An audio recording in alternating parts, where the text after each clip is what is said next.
بسم اللہ الرحمن الرحیم۔ السلام علیکم۔ جنت کے کتنے درجے ہیں؟ رسول اللہ صلی اللہ علیہ وآلہ وسلم نے فرمایا، جو شخص اللہ اور اس کے رسول پر ایمان لائے اور نماز قائم کرے اور رمضان کے روزے رکھے تو اللہ تعالیٰ پر حق ہے کہ وہ جنت میں داخل کرے گا، خواہ اللہ کے راستے میں وہ جہاد کرے یا اسی جگہ پڑا رہے جہاں پیدا ہوا تھا۔ صحابہ نے عرض کیا، یا رسول اللہ، کیا ہم لوگوں کو اس کی بشارت نہ دیں؟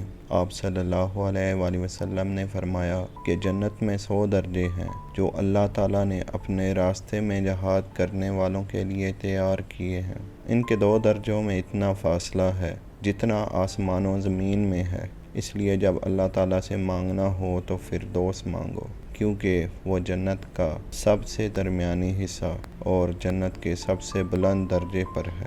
سبحان اللہ العظیم۔ یہ حدیث صحیح بخاری سے لی گئی ہے۔